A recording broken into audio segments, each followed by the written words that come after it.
Okay, good evening, everyone. This is Ron. It is Monday, July 13th, 2026, a little after 6 p.m. Uh, we'll get started today looking at some questions and as we did yesterday. And if you guys have some questions about yesterday, stop me or back me up a little bit, okay?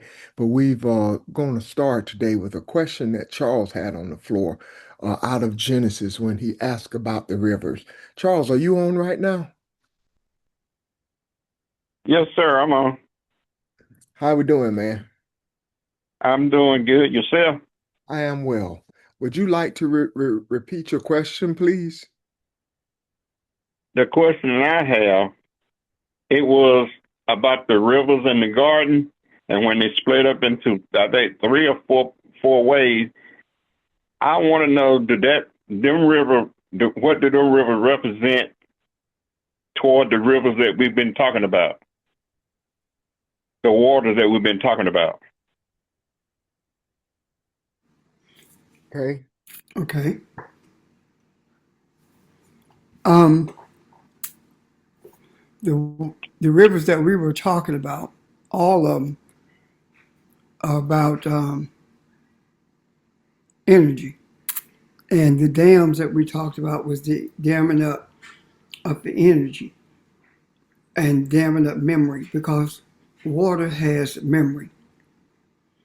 Um, our body is overwhelmingly majority water, and that is the reason that we are able to resonate with the universe because we are water.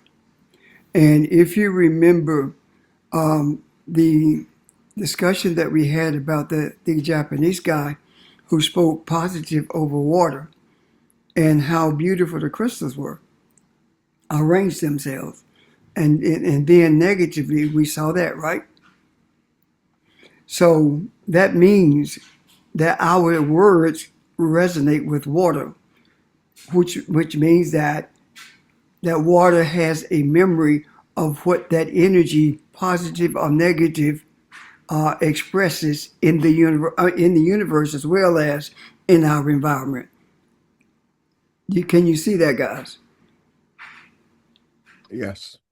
It resonates. Okay. Yes. So, in order for us to look at water, period, I believe that when we look at these rivers, we will understand more clearly the the power and of the spirituality that's in water. Before we can talk about the water, I do believe also that we have to talk about the source because the source of the water is indicative of what it represents. The source of the rivers is indicative of what it represents. The source is the Garden of Eden or Eden, right?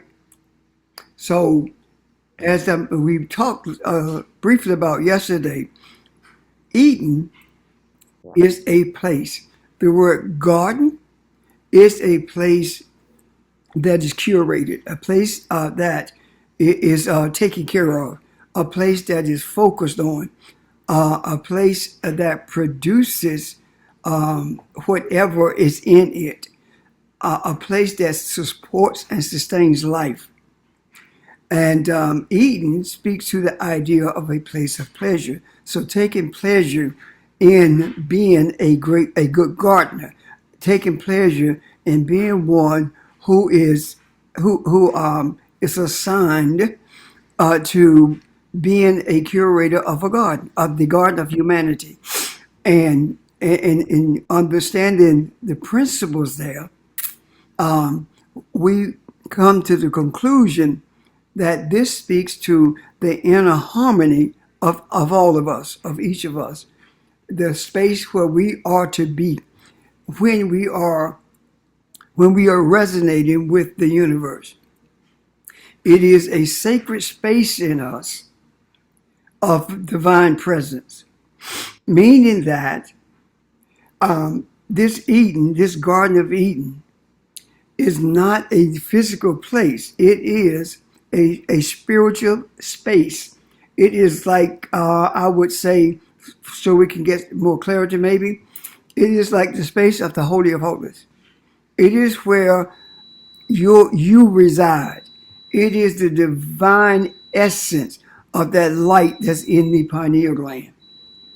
And when we see it from that perspective, then the rivers begin to make sense.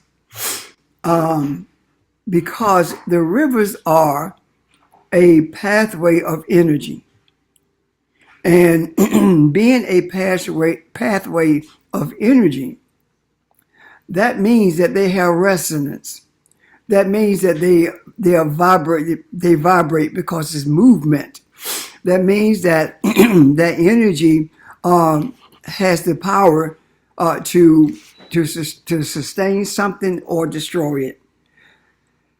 It depends on how you use it. No different than the mindset that we spoke of yesterday of good and evil. The rivers, the first river that I looked at was Pison, Pison. Pison. Now they relate to the elements, but I don't want to take away from the aspects of it. So we just look at the spiritual flow of what is available when we are occupying that space of Eden. When we understand, rather, that we are that space of Eden. This river talks about illumination, but not just any kind of illumination. It talks about spiritual illumination. So what flows from you, what flows from us, is spiritual illumination. And what does it flow to? The scripture talks about it flowing into the land of Havilah. It's flowing into the consciousness of Havilah, meaning it's flowing into our consciousness or the consciousness of the earth, which impacts and influences the earth consciousness. So this energy of illumination has a direct impact on the consciousness of the earth. And it also is a catalyst that causes us to pursue divine wisdom. We to be in pursuit of the wisdom of divinity, understanding those principles. Questions or comments? Not yet. Is this resonating so far? Yes. Yes. Okay. Yes. So thank you. So when we look at the other Gihon, it speaks to the element. Well, I'm not going to talk about the element right now. It represents the emotional realm, and it is the descent into the soul, into the denser physical vessel, which is the body. And that is the reason that we are able to feel a different kind of energy based upon what emotions we are experiencing. Would you mute your phones, please? Based upon the emotions that we are experiencing. You see that, right? Say, I have a question. I think I got stuck on seeing the rivers as a physical. They are not physical. They are sources of energy. They are Okay. energy flows. Okay. And the reason they are called rivers is because what does a river do? It flows. Okay. So we are talking about the flowing of energy. That's what we're talking about. Okay. Okay. So this energy that has an impact on our emotions. This Gion is talking about that these waters or this energy descends into this denser vessel of our bodies, and that is an emotional uh, emotional state or energy that bonds with our emotions or influences our emotion. That is the reason when you are angry, you feel a different emotion than you do when you are happy. But both of those are energy flows. The energy, when you feel angry, you feel energy. That's what anger is. But whatever the circumstance that brought that on, the feeling of energy came from how we respond to it or how we react to it. The same goes with being happy. It based upon how we respond or how we react to it. But all of us are influences of emotions, our own and the emotions of people around us, the emotions of people who we work with, go to school with, eat in the presence of. I'm sure that you have walked into some place somewhere, and what you have experienced is an energy that makes it uncomfortable for you to be there. That is a emotional response to energy that does not resonate with you. Can you see that? Yeah. Yes. Yes, I see it. Okay. Another question too, Red. While you're doing the energy, it's the same thing, just like when Jesus said, "Who touched me on the hem of his garden, that garment, Mhm. that was energy he felt too, right?" Yes. Yes. So I'm getting to understand what you're saying now. Okay. Any other questions or comments? I have a question, Mm-hmm. Pastor James. Yeah, go ahead. Does the rivers also represent the veins that's in our bodies? Because blood flows through our veins, and blood is life, is spirit, represents the spiritual, and it has oxygen as well. So does that have the same? Is that the same? It is and it isn't. It's not like the blood. However, energy is the source that causes the blood to flow. So everything in our bodies is based upon the presence of energy. And our mindset determines how that energy is utilized or expressed or experienced. You get that, Evan? Yes, sir.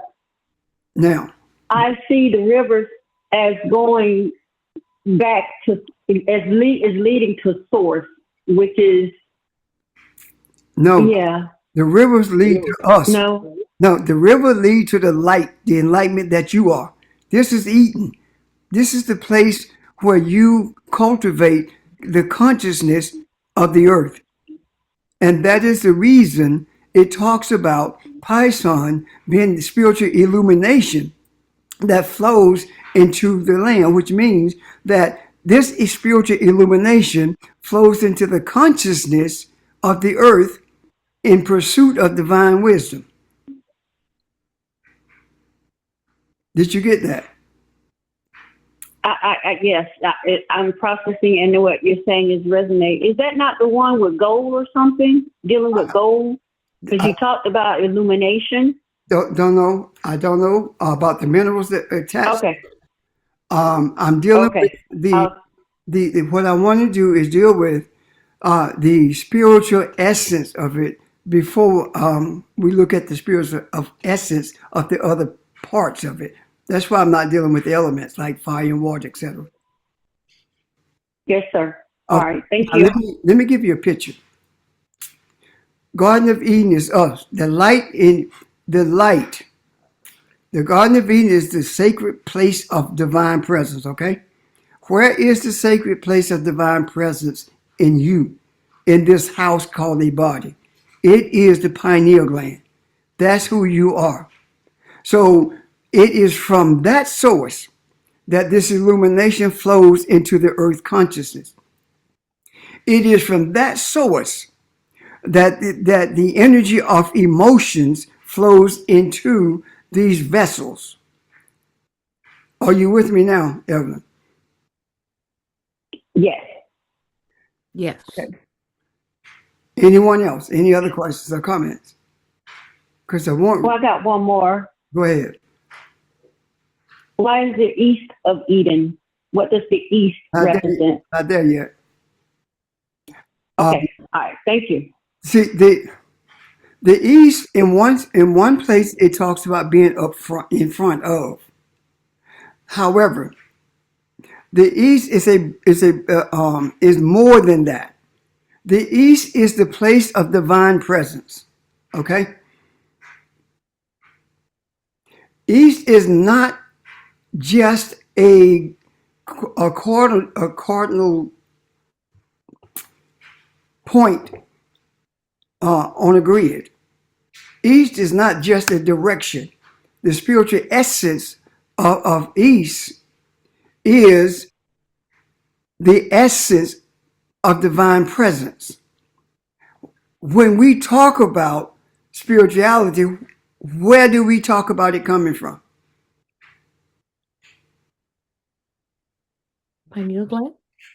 What? North, east, south, or west? Would it be source? No. North, east, south, or west? From the east. From the east.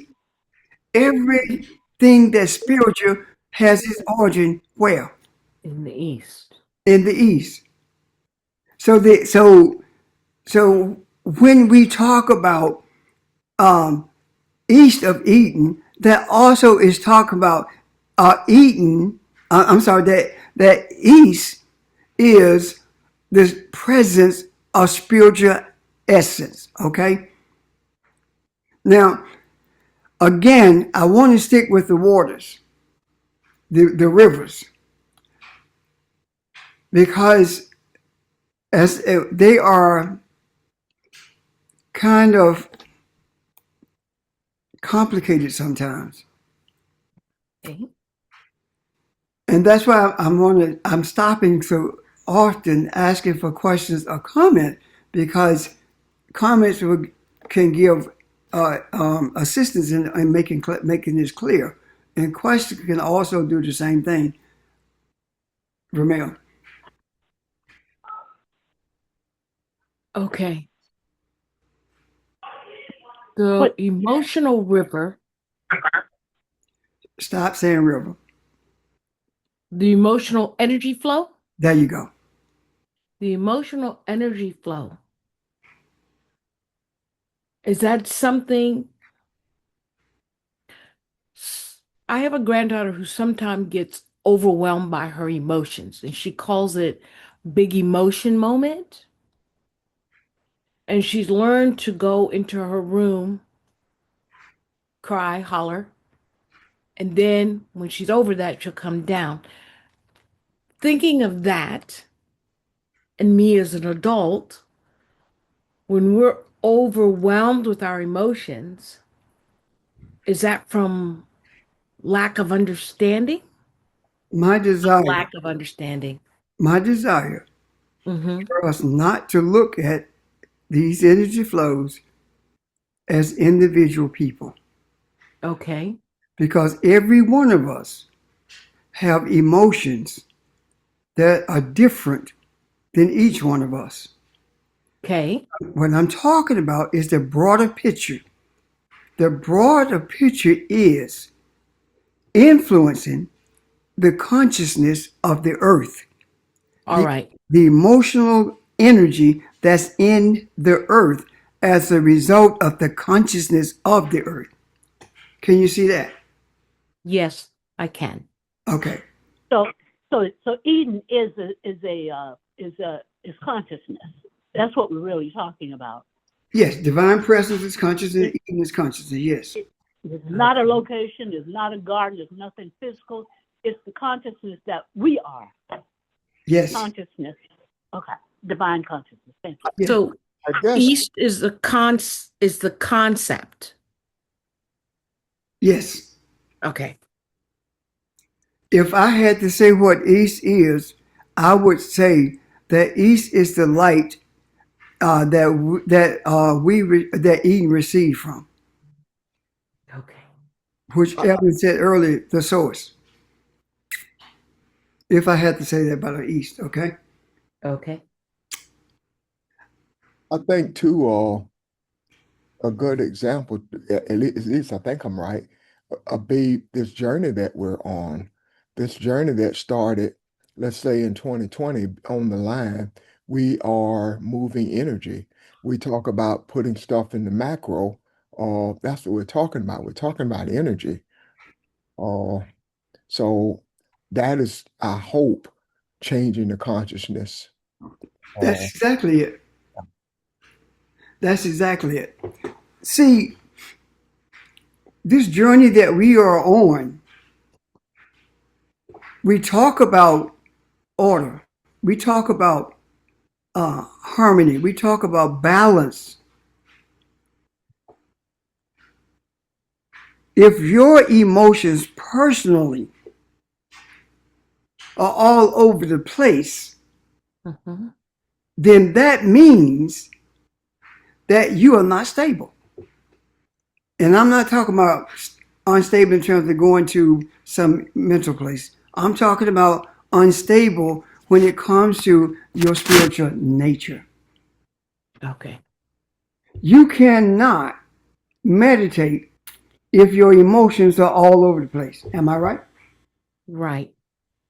You find it difficult to meditate when you are angry. However, once you calm down to meditate, the anger is gone.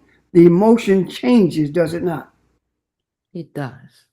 So what we are talking about is the emotional influence that the spiritual essence of our consciousness has on the emotional energy in the earth itself.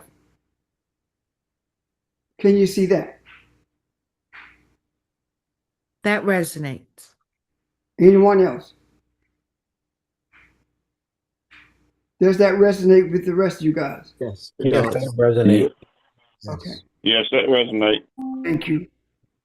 Yes, it resonates. Thank you. So when we look at what is it? Half of these names I can't pronounce. Okay. Hadiko. It speaks to intellect with a focus on spiritual goals. Now I want you to notice something here. The order in which I'm presenting this to you is spiritual consciousness. It is emotional and emotions, and now it's intellect. What is happening here? We are beginning to see the influence of the spiritual flows in the vessels, the earthen vessels, the body that we live in. And the reason I say that is because emotions has an influence on your body. The way you express your facial expressions, your body language, your heart rate, all of that. The way you breathe, all of that. Does that resonate? Yes. Yes. Deeply. Yes, it does. Thank you. Indeed. Yes. So now we're looking at intellect. There has been months, maybe a year, 2 years, I don't know, when we talked about Ron was talking about the children in Kemet. They started teaching them at age, what was it, 6? 2. Age 2. Now, one day we'll get into the essence of that. But They started teaching them at age 2. So what were they teaching them? They were laying the foundation for spiritual goals that they had to reach. And I use that word goals loosely. What I'm talking about is that everyone has a journey to travel. And our journey, in many, many ways, was interfered with by the mindset that we were inundated with. And now, here we are making every effort to get back on track. And track may not be a good word, but you know what I'm talking about, right? Yes. Right. So, intellect is no difference than what happens with your mind, your brain, within the confines of the energy in your brain, which is your mind. What am I saying to you? The intellect is for us to use as a focal point for our spiritual journey. We have only been taught to use our intellect for a job or for other types of experiences in a material way, have we not? However, when we Yes. look at it from Kemet, from the Kushite vantage point, intellect is what guides us on the spiritual journey, and it also lays a foundation for us to interact with each other on a spiritual plane, as opposed to interacting with each other based on the mindset that we've been inundated with. Before we were invaded, this was the focus of intellect. Everything was spiritual. I'll tell you something else about that too. Before we were invaded, we embraced the reality that if everything has life, everything has a soul, including a tree. How is it that a tree talks to each other? It was not until we were invaded with religion that we begun to see a tree as an inanimate object that could be cut down just to get it out of your way or for any purpose. It was after we were invaded that we started seeing animals as simply a source of food in addition to sportsmanship, killing for the sole reason of entertainment. Those kinds of things are the things that caused us to lose our memory of the relationship that we had with nature, the relationship that we had with everything in the earth, whether it be animal life or plant life. Any questions or comments?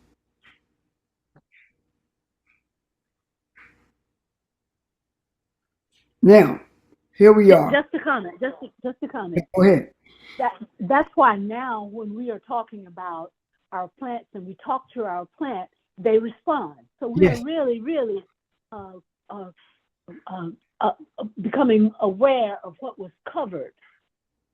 So we're recovering that truth of the relationship between everything that is created. Yes, absolutely.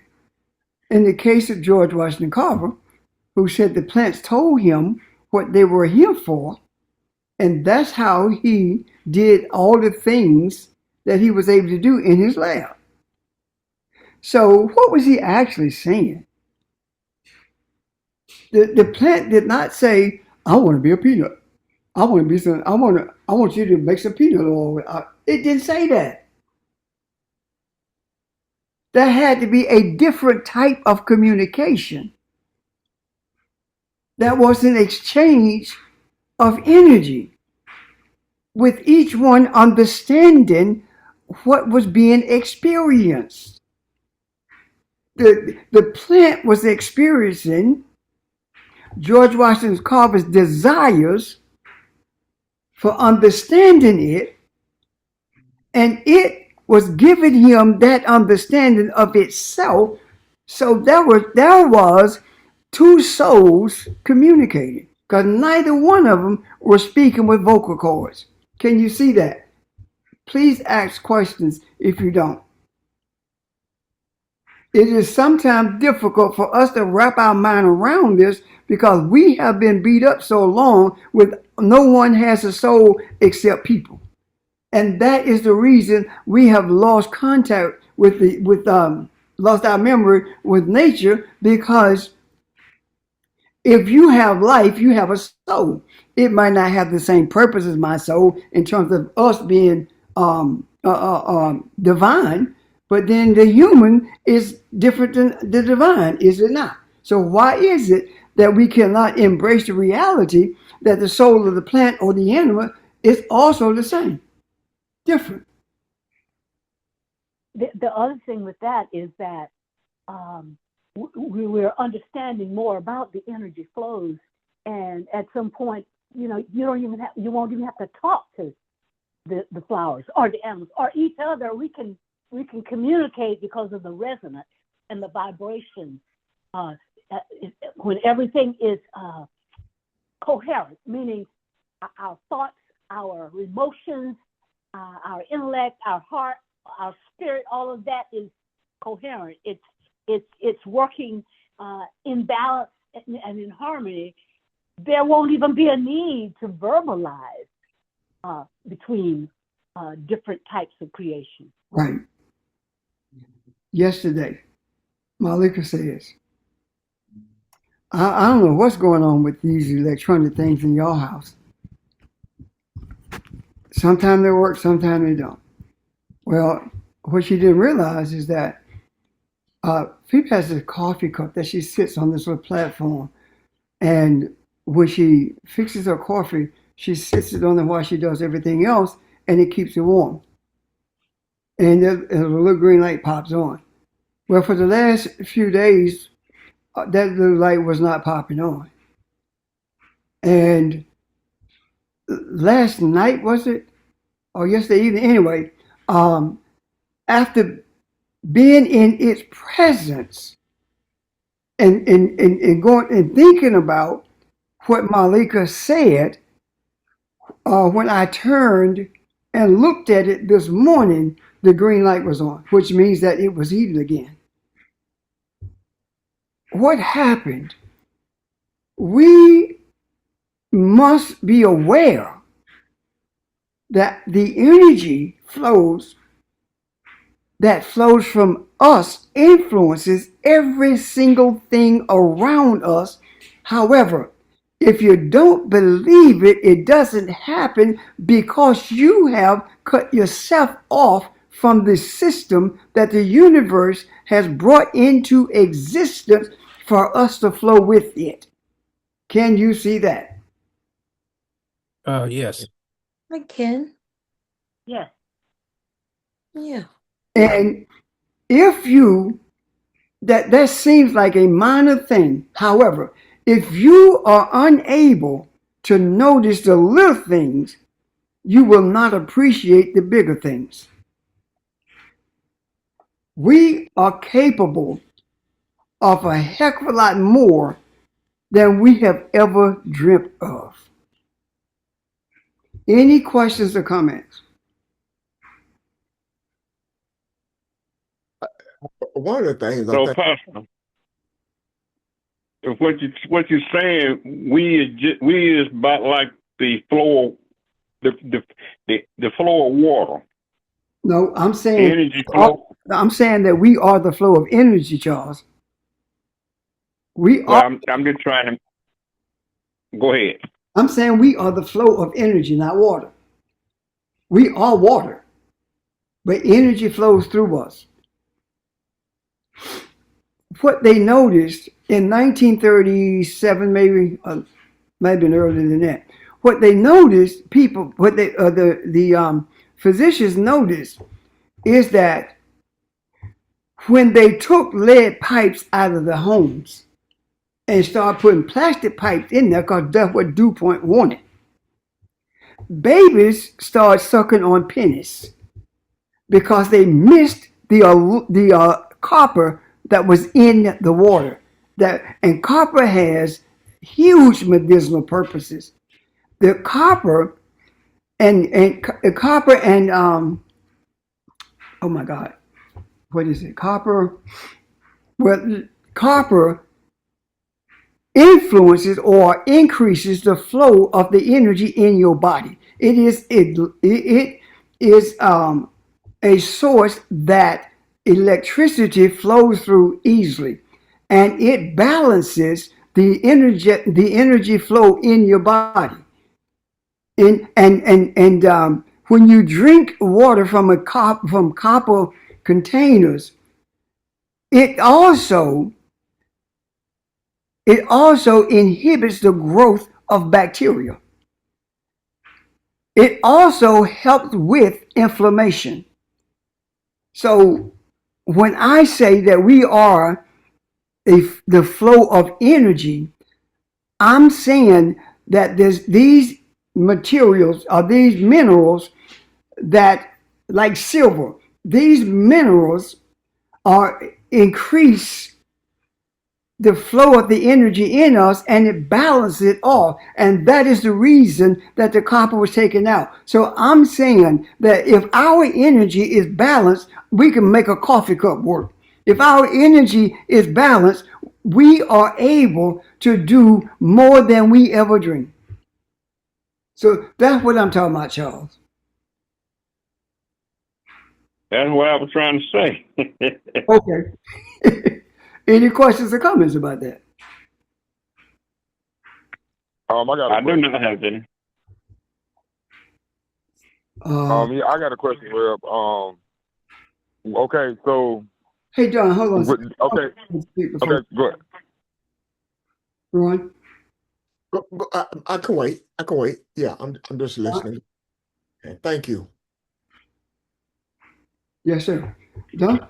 Okay, so I was thinking, okay, you remember we were talking about the protons and neutrons other than we were talking about CERN and about and how when you take notice of those things, they're not even moving and they don't even not even basically alive or whatever until we take notice of them. And so I'm sitting here and I'm thinking about the things that we focus and put our energy into because we are energy. And so my question is, so if we're talking about the garden and the energy flowing through the garden, we are the garden. The garden is in the pineal gland, and the things that flow from that garden is all taking place inside of us. Yes. And so even the whole thing behind the eating of the knowledge and tree of good and evil, that's representing being out of alignment to the point where we left that sanctuary, that place of peace, that place of understanding, that place of knowledge. We were disconnected somehow, We lost. or the thought of being disconnected. Yes. Right? Yeah. Okay. I'm just making sure. All right. Okay. So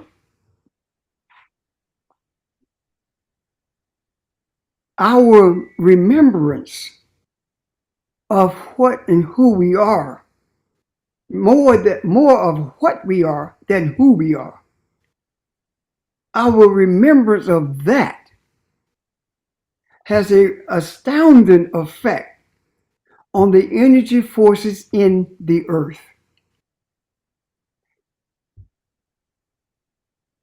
When we But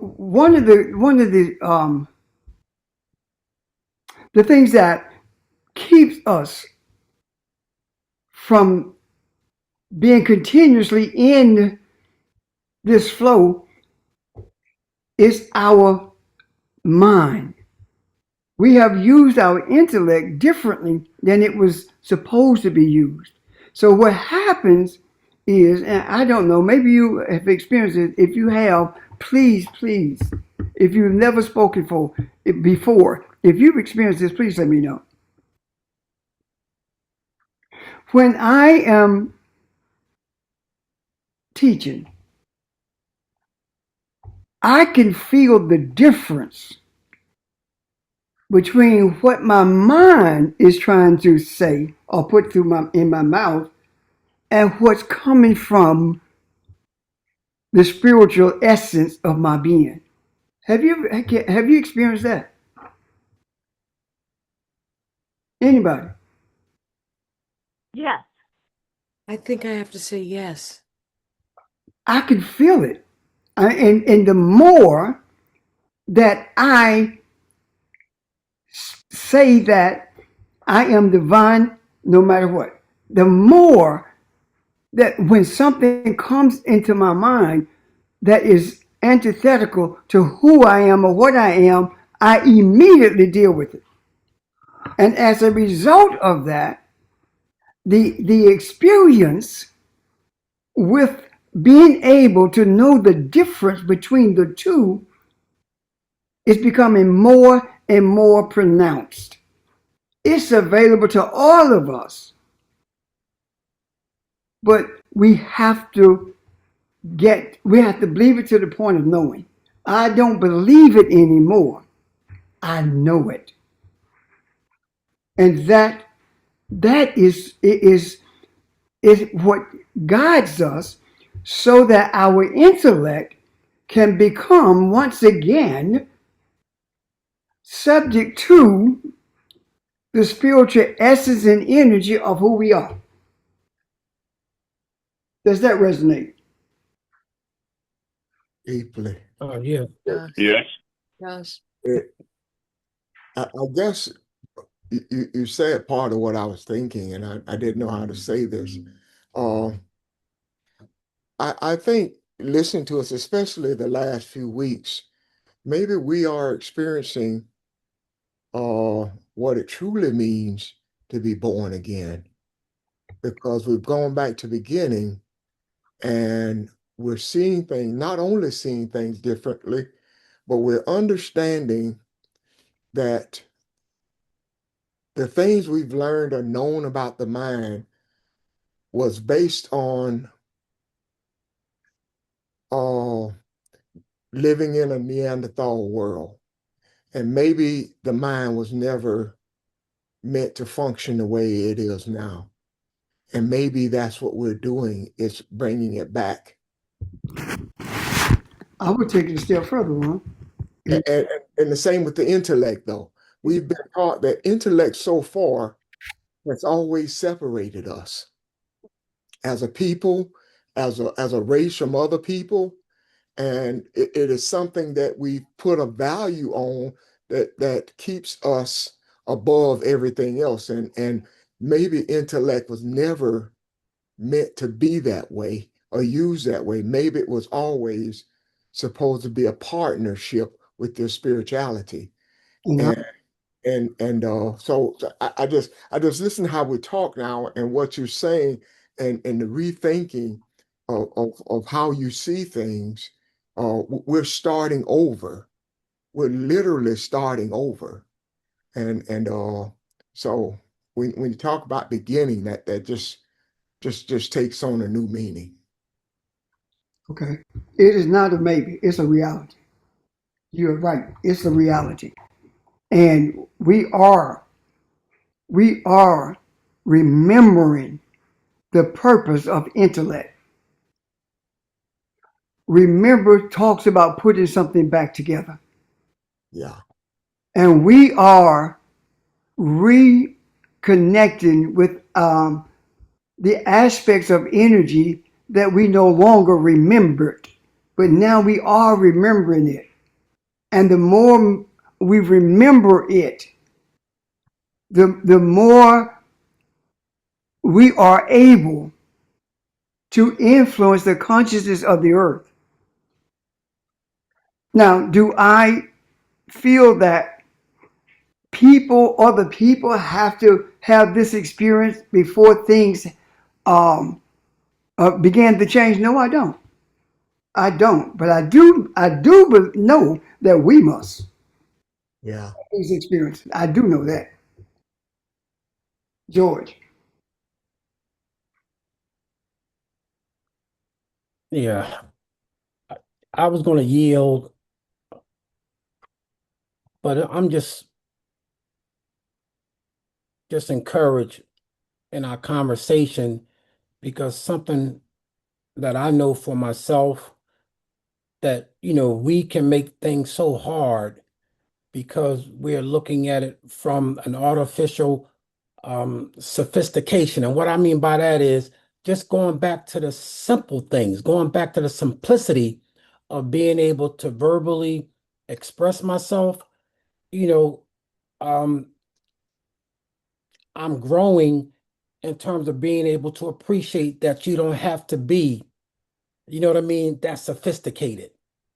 I'm hoping that this resonates a little bit when you talk about intellect, because I think, again, sometimes we can make it so hard, by trying to be so um, astute, in terms of just the Western way of thinking, that I think it just comes back down to the principles. I think it just comes back down to returning to source or returning to the beginning. And so I'm just, at a point where just things are going through my mind in terms of processing, because I think it comes back to the way we used to think. And I think that, again, Ron mentioned it earlier, when he talked about at the age of 2, Yeah. when our ancestors and, those griots, those persons with leadership, they taught at the age of 2. But we look at the age of 2 and we say the terrible twos, but, they speak of it in that way in terms of the terrific twos. So I think that it's just the thoughts in terms of us coming to that awareness that, again, um, I'm encouraged, as I say, just to appreciate our dialogue, because I think, again, that has so much reverence to Pastor when you talk about, your emotions or your soul. So I just wanted to share those thoughts. I'm done. You reminded me of something though, George. You ever think about the abilities a child has up until age 4 or 5? I don't know what, but it's a child is like a sponge, and anything you give to him or her, they latch onto it, and it becomes a part of them until they get older and become like us and become zombies.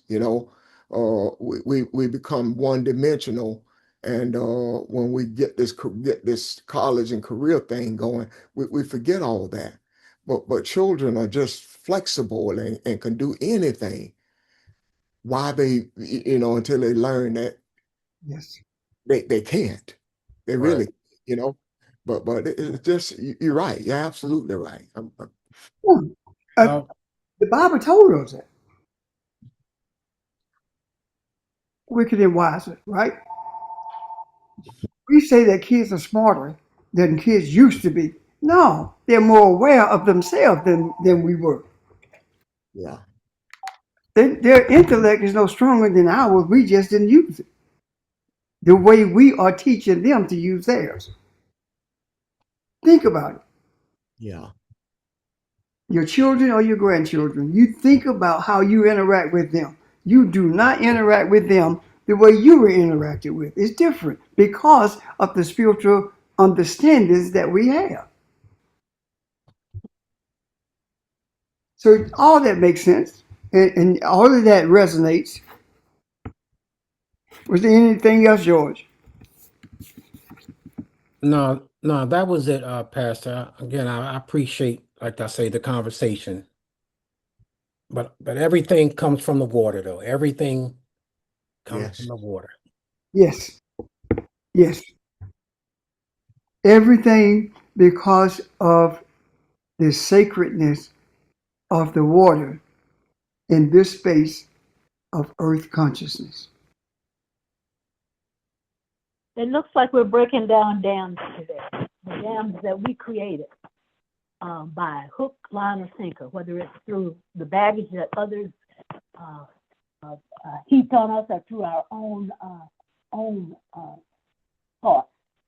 The dams that jammed up and stopped the flow of spiritual energy, the dams that we created, the concrete construct that we created as dams to block the intellect, our reasoning, our thinking, the dams that we created, that we allowed to be created, that block the stream and the flow of the energy of the emotions.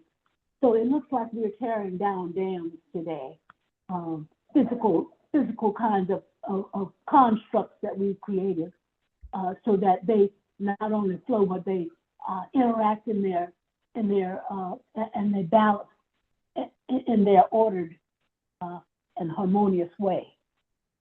Because it is true, everything was interrelated, balanced, ordered, and function in harmony in the role that it was created to provide. And that has to do with the intellect and the emotions and our spirituality as well. Thank you.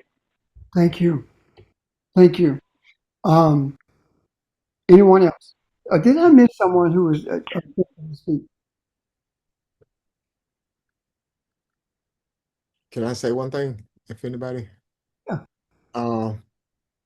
Bob made me remember when I first started looking at these rivers, and I kind of got sidetracked, and I found this article on underground rivers, and scientists are finding out they didn't realize how many underground rivers they're everywhere, and they're talking about underground rivers that are under the ocean, underground rivers that are under mountains, and they have the technology now to find them, and I couldn't help but wonder, of course, one, have we influenced that, and two, that that increased when they put up all these dams. Of course, there's nothing, no data to support that or to give us an answer on that. But I just thought that was fascinating that they're finding all these rivers now that they did not know existed. It could very well be that when the rivers, we buried the flow of these energies that we're talking about, Yes. that was described, that was through the allegory of these rivers, the energy flow that we're talking about. When we buried it, could the rivers have buried themselves? Yeah.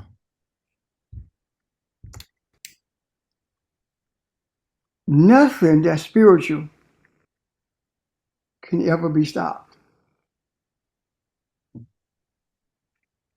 Any other questions or comments before we get to Euphrates?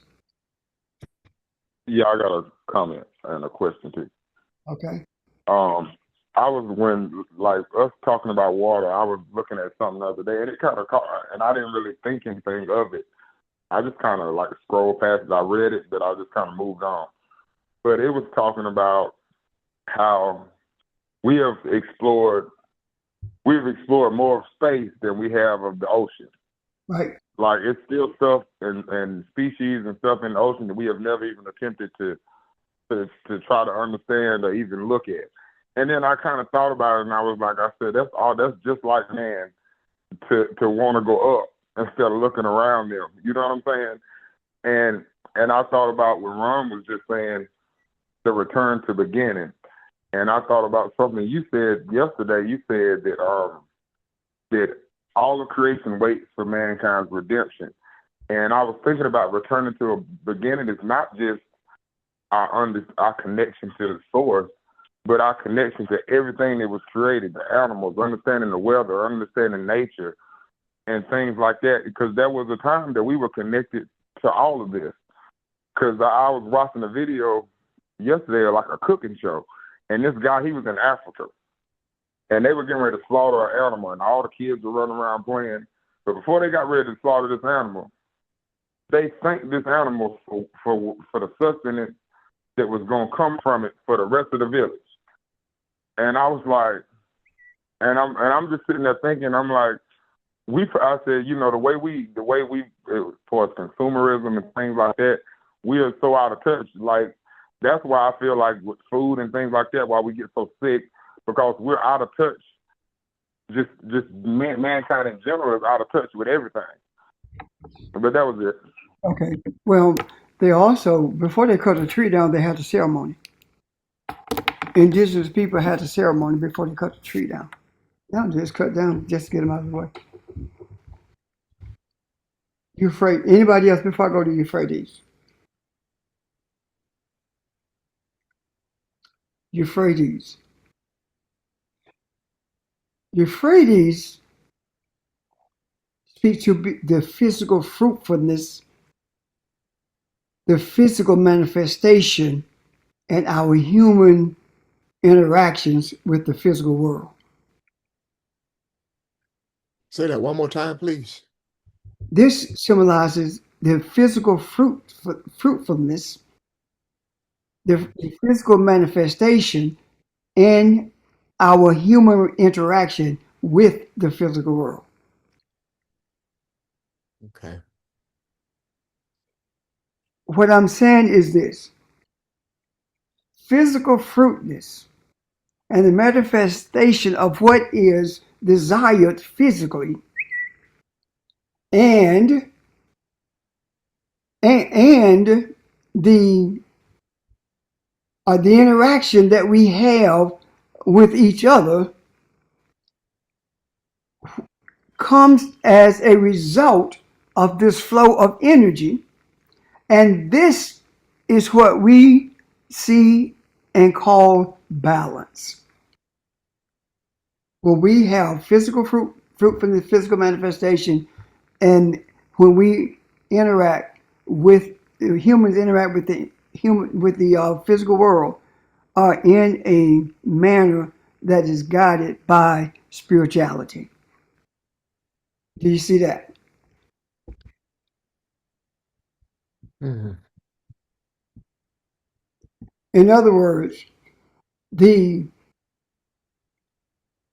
pathway of all this energy that flows through our bodies and influences everything in this earth also determines how fruitful the earth will be, how fruitful we will be, and how we will interact with other people. Can you see it now? Hello? Yes. Yes. Yes. So is another way of saying that is when we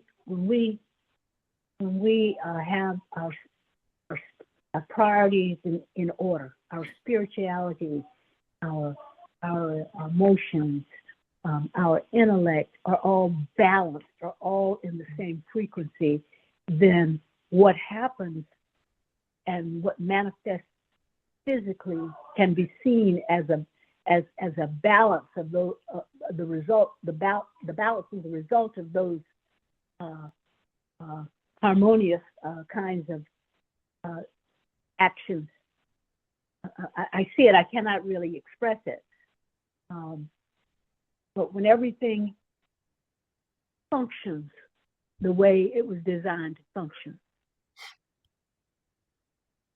the result is a balance. Yeah. This is a road. Please say that again. This is a roadmap to being divine.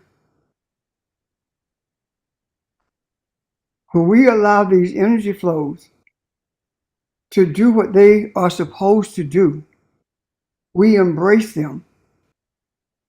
It results in us being fruitful in the earth, us being able to manifest physically, and also interact in more humble, a more harmonious way with other people and the physical world. I see it now. I see it, and we don't have all of these storms and all of these things that are so out of balance that have manifested physically based on our chaotic internal goings on. When they are all working as they should, then not only are we balanced internally, but we are the earth and all that we interact with are balanced. Yes. Yes. I read something last week, and the something that I read is that this general had to tell Trump no, because Trump had ordered them to use a nuclear weapon on Iran. I do believe that the energy that we have put in the earth consciousness guided that general to stand up to him, because none of the others have done that. These are the unseen things that the hand of the divine ones influences. When we look at these flows, all of it flows from the space of spirituality into the physical world. And when we combine them, it shows us what divinity looks like in a physical body, what it looks like in a physical world. We have, through these rivers, been shown where the energy flows of our existence had its genesis and what the results of those energy flows are, because we have embraced who we were created to be. Can you see that? Yes, sir. Yes. Questions? Yes. Thank you. Questions or comments? I got a question. Yes, sir. So is this basically like the scripture, a tree by the fruit it bears? The things that we see, like that river is the manifestation of us walking in complete alignment with who we are in the physical realm. Yes. Is that what you're saying? Gotcha. Okay. That's awesome.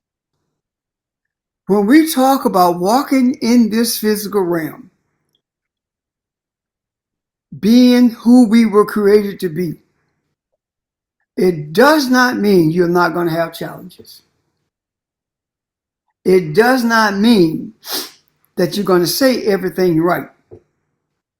But every challenge you face and everything you have to correct is a source of strength.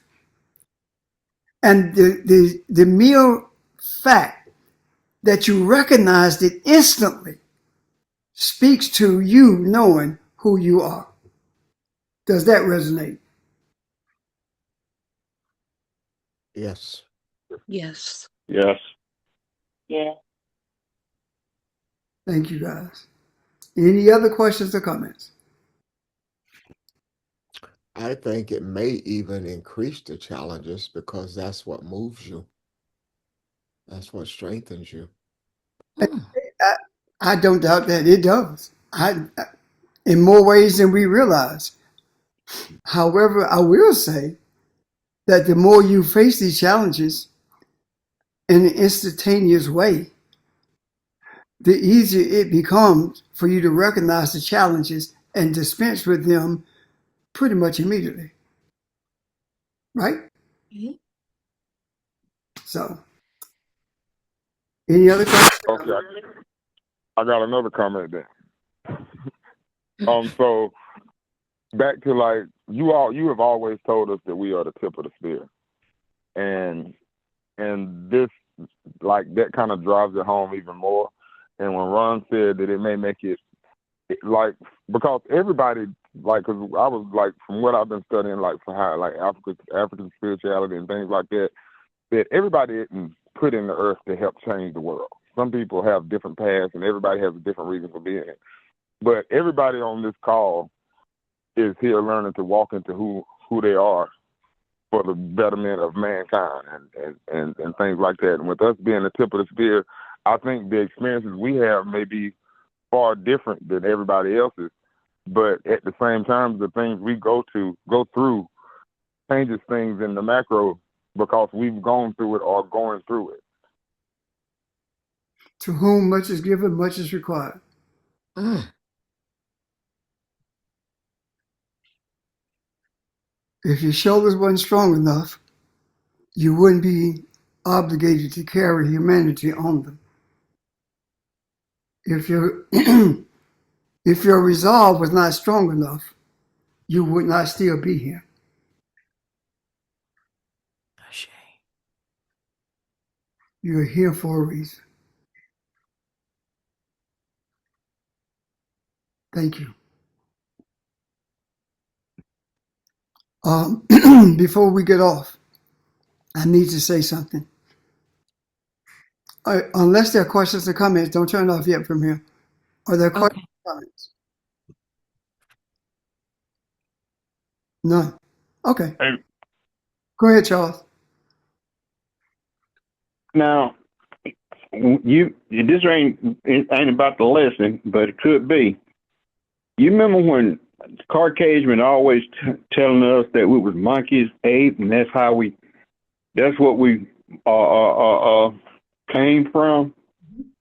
But they got in their history book saying they about from monkeys, then the caveman, and stood up straight. Okay. And 1 minute, Charles. No. I need to stop you here. okay. Conflating two things. You are talking about evolution. Yes. And Charles Darwin never intended for this theory of evolution to become the acceptable way that humans were brought into this earth. And if you read his subsequent writings, he will tell you that. The usage of these principles these theories of Charles Darwin were utilized for racist purposes. White people did not come from monkeys, neither did we. And they are still calling us monkeys, yes. That's fine. We have to get beyond being what we are being called and embrace who we are. As long as we look at focus on what we are being called, it makes it more difficult for us to be who we were created to be. Can you see that, Charles? I knew it from the beginning. I was just saying that. But go ahead. I don't want us to do anything to talk about anything that relates to the theory of evolution and man coming from monkeys or from an amphibian. I don't want us to do that. Why? Because our minds are full of enough stuff that has caused us to forget who we are. And what we are here doing is making every effort to undo it. And if there is someone who has not thought about that in years or never thought about it or heard about it, I suggest that we do not place that before them, because we don't want to give anyone something else that they have to wrestle with. Does that make sense? I mean, does that resonate? That resonates big time. Okay. Thank you. Anyone else before we go? have a question, but I think it'll wait because I think it's going to take us someplace. So just wait for another time. Okay. But you want to hold it to Saturday? Yes, that's fine. Premier, would you end the recording, please? And everyone stay on right now.